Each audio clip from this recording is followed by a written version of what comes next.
Galera, tudo bom? Professor Thiago Siegel, esse é mais um vídeo para o canal.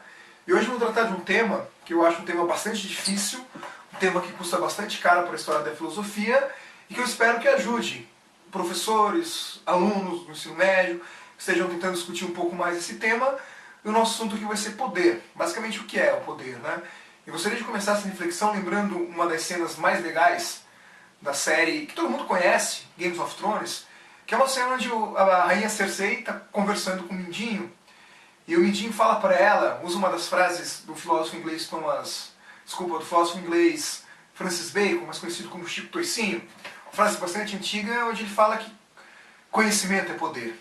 E a rainha Cersei vira para ele e diz, não, poder é poder. E nessa hora os soldados colocam as espadas no pescoço do Mindinho, deixando bem claro que ali é uma concepções diferentes de poder. Pois bem, abre-se então um leque para discussão, uma discussão filosófica, sociológica, política, que é uma discussão bastante antiga. Afinal de contas, o que é então o poder?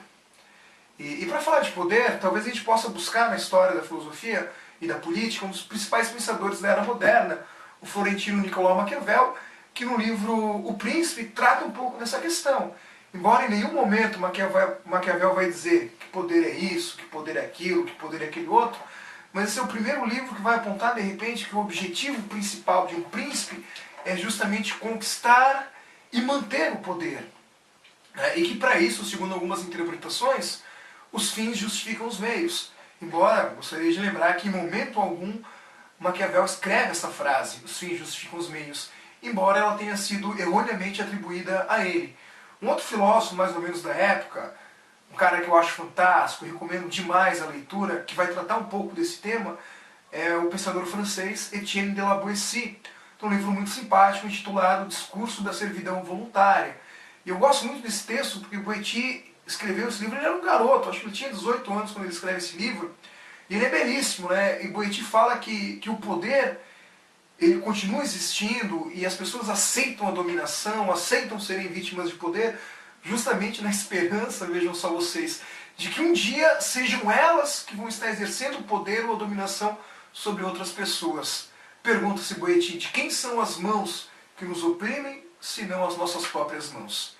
De quem são os pés que nos esmagam, senão os nossos próprios pés? Então é belíssimo o texto do Boétie, vale a pena a reflexão, eu acho fantástico. E depois o tema do poder, ele volta com tudo, assim, principalmente depois da Segunda Guerra Mundial. Mas um pouco antes, com um sociólogo alemão, que também é fabuloso, o sociólogo Max Weber, que vai tratar um pouquinho da questão do poder, atrelando a ideia do poder à ideia de dominação. E Max Weber vai dizer o quê? Que poder implica basicamente na capacidade ou na probabilidade de uma pessoa ou de um grupo de pessoas impor a sua vontade sobre outras pessoas ou sobre outro grupo de pessoas. E eu acho belíssimo esse conceito porque aqui quando ele fala em probabilidade de impor a sua vontade, ele não está dizendo em uso de força, em uso de ameaça ou coação ou nada disso. O poder, para Weber, é uma coisa mais sutil. Essa imposição de vontade, ela acontece de tal forma que o sujeito que é vítima de poder, ele age como se ele estivesse fazendo a sua própria vontade e não percebe que está fazendo a vontade de outro. Né? Por isso o poder ele é sempre mais sutil. Ele não está necessariamente vinculado à ideia de força e tampouco à ideia de dominação, de violência, perdão. Anos mais tarde, e aí caindo para a filosofia, talvez uma das principais contribuições a gente vai encontrar um pensamento do filósofo francês Michel Foucault. E Michel Foucault entra na discussão sobre o que é poder, onde ele vai dizer que o poder está em todas as relações. Né? Todas as relações são de fato relações de poder. Daí a importância da gente entender o poder na sua microfísica, que ele vai chamar então de microfísica do poder. Portanto, onde Foucault vai dizer que existe poder? Em todas as relações humanas. Na relação de pai com filho, na relação de namorados, na relação de professor com aluno, todas as relações sociais são de fato relações de poder. E mais do que isso, onde existe poder, existe resistência. Por que a contribuição de Foucault é importante? Porque Foucault acaba com uma visão negativa de poder que predomina durante muito tempo na filosofia, principalmente após Kant, que a ideia de que o poder é apenas restritivo, de que o poder é uma coisa tipo, isso você não pode, isso você não deve, isso aqui de jeito nenhum.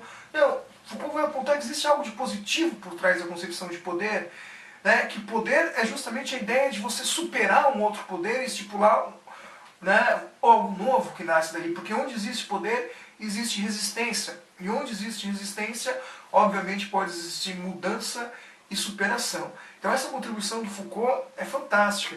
E curiosamente falando, embora um não tenha lido o outro, pelo que parece, as ideias de Foucault vão de encontro às ideias de uma outra filósofa, sabe, belíssima, né? Um pensamento poderoso, que é a filósofa alemã de origem judia, Hannah Arendt.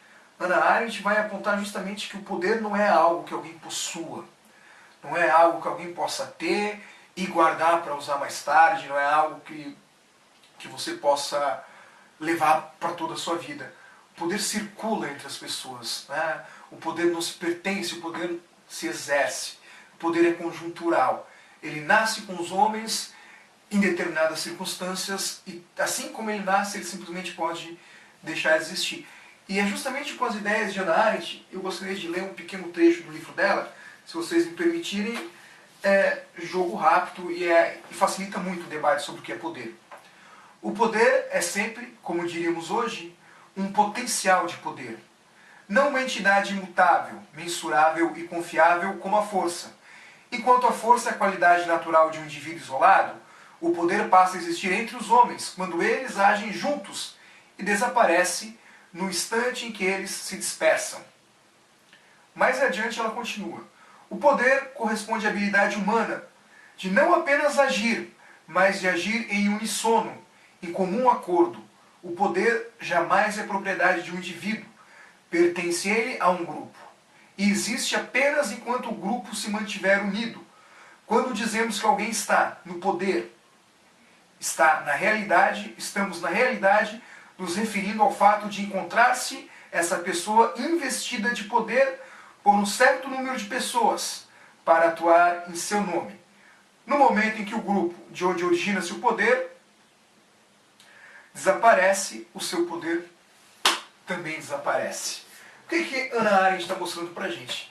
Justamente isso, que o poder é conjuntural, ele não pertence a uma pessoa, ele é dado a essa pessoa pelo outro grupo de pessoas por um objetivo, por uma causa. Né?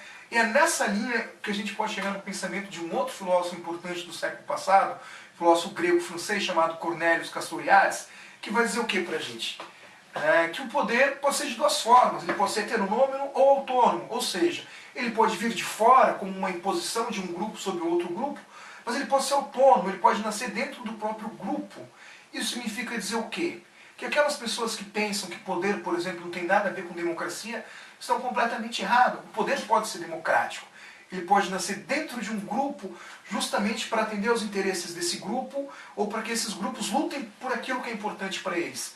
Ou seja, o poder não é apenas restritivo, a gente tem que superar essa visão negativa de poder, entender que o poder é extremamente democrático, que ele pode nascer dentro de um grupo que vão lutar por causas justas, que vão eleger seus líderes ou não, de repente, porque não necessariamente há necessidade de se ter um líder nesse sentido. Portanto, gente, eu acho que essa discussão sobre poder, ele é fundamental, sobretudo para a gente entender o que está acontecendo no Brasil agora, nesse momento. Porque me parece óbvio que o que rola na atual crise política do Brasil, no final das contas, é uma disputa de poder sobre diferentes grupos. Diferentes partidos, diferentes grupos que lutam pelo poder de maneira irresponsável, simplesmente ignorando as necessidades da maior parte da população. A gente olha para as discussões do Senado, para as discussões da Câmara dos Deputados, e literalmente os senadores e os deputados estão cagando para o povo. A gente olha então para o STF e tipo, dá vontade de vomitar ao ver o que os ministros estão falando. Por isso essa discussão sobre o poder é importante. Entender que o poder pode brotar do povo.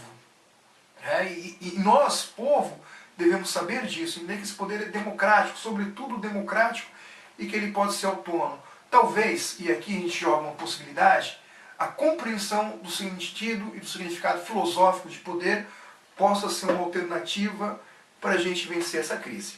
Quem sabe, né?